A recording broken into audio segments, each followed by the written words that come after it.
બનાસની બેન અને બનાસની સિંહણ જ્ઞાનીબેન ઠાકોર ફરી એક વખત ચર્ચામાં આવ્યા છે। ફરી એક વખત આપણે એમને ફટકાબાજી કરતા નજરે પડી રહ્યા છે। જ્યારે બનાસકાંઠાની અંદર વાવની પેટા ચૂંટણી હતી ત્યારે પણ તેમણે આ જ રીતે ફટકાબાજી કરી હતી। આજે ફરી એક વખત તેઓ ફટકાબાજીના મૂડમાં જોવા મળ્યા છે। નમસ્કાર, નિર્ભય ન્યૂઝ સાથે હું છું રિદ્ધિ।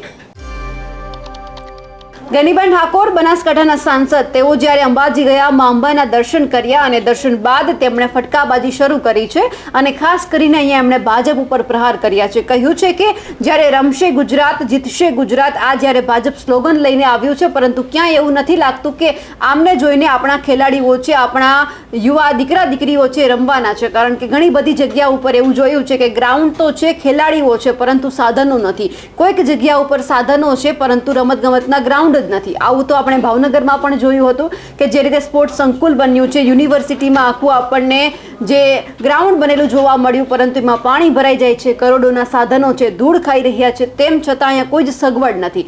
અને જ્યારે 2036માં ગુજરાતમાં ઓલિમ્પિક લઈ આવવાની વાત છે, તો કઈ રીતે ગુજરાતની અંદર ઓલિમ્પિક આવશે? સવાલ એટલા માટે છે કારણ કે સ્લોગન તો આપી દેવામાં આવ્યું છે કે રમશે ગુજરાત, જીતશે ગુજરાત, પણ કઈ રીતે? આ બધું જોઈને એવું નથી લાગતું કે આપણા દીકરા દીકરીઓ આ રીતે રમતગમત ક્ષેત્રે પણ આગળ આવે। એટલે સૌથી પહેલા તો જે માં અંબાના દર્શન કરી જ્ઞાનીબેન ઠાકોરે ફટકાબાજી કરી છે તે પણ જોઈ લઈએ અને આ વખતે તેમણે ભાજપ ઉપર શું નિશાન સાધ્યું છે તે પણ સાંભળી લઈએ। સૌપ્રથમ તો અંબાજી માતાના નામથી જ્યારે ક્રિકેટ ટુર્નામેન્ટનું આયોજન કરવામાં આવ્યું હોય, આયોજક તેજસભાઈને હું ખૂબ અભિનંદન આપું છું કે એમને 32 જેટલી ટીમોને અહીંયા આમંત્રણ આપીને રમવા માટેનો મોકો આપ્યો। સ્વખર્ચે આયોજન કરીને આવનાર પેઢીને એક ખેલકૂદ હોય અને ક્રિકેટ કે અન્ય રીતે એને પ્રેરણા મળે એના માટે કરીને એમને ખૂબ સારું કાર્ય કરવા માટેનો જે પ્રયત્ન કર્યો છે। આજે એમનો જન્મદિવસ છે, હું એમને જન્મદિવસની શુભેચ્છાઓ પાઠવું। આપે કહ્યું કે વ્યાયામશાળા અને શિક્ષકો આ મોટા ભાગે તમામ ગુજરાતની અંદર એક મોટી સમસ્યા છે કે ખેલશે ગુજરાત, રમશે ગુજરાત, અનેક નારા તો આપણે સાંભળીએ છીએ, પણ સ્કૂલોની અંદર જે વ્યાયામના શિક્ષકો હોય એ શિક્ષકો નથી, કોઈ ગામોની અંદર ગ્રાઉન્ડ નથી। આજે પણ આ અંબાજીના ખેલાડીઓ અને અહીંના બધા આગેવાનોએ, સંચાલકોએ માગણી કરી કે બેન અમારી પાસે કોઈ ગ્રાઉન્ડ નથી। એટલે કરોડો રૂપિયાનું સરકારનું બજેટ એ હું માનું છું ત્યાં કાગળ ઉપર જ હોય છે। ભૂતકાળની અંદર આપણે અનેક રીતે આપણો બનાસકાંઠા હોય કે ગુજરાત કે દેશ એ રમતગમત ક્ષેત્રે અનેક સિદ્ધિઓ મેળવી છે।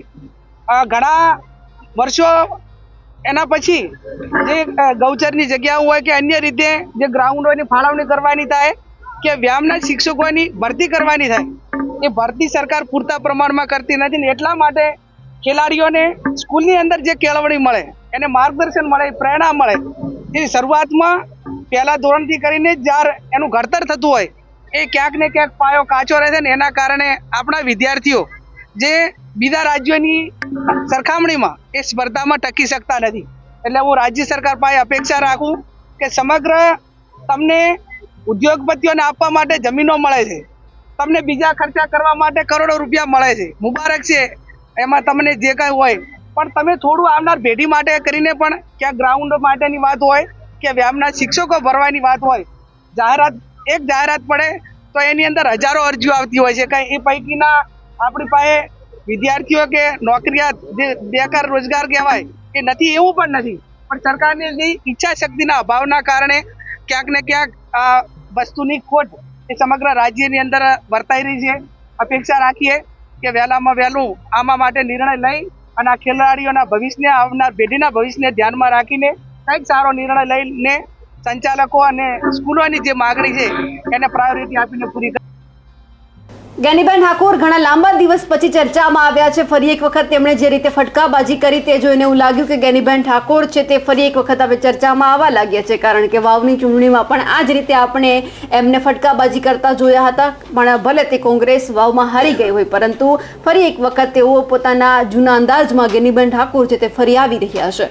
અમારા અહેવાલને લઈને આપનું શું કહેવું છે કમેન્ટ કરીને ચોક્કસથી જણાવજો। સાથે જ અમારી નિર્ભય ન્યૂઝ ચેનલને લાઇક, શેર અને સબસ્ક્રાઇબ કરવાનું ભૂલશો નહીં। નમસ્કાર।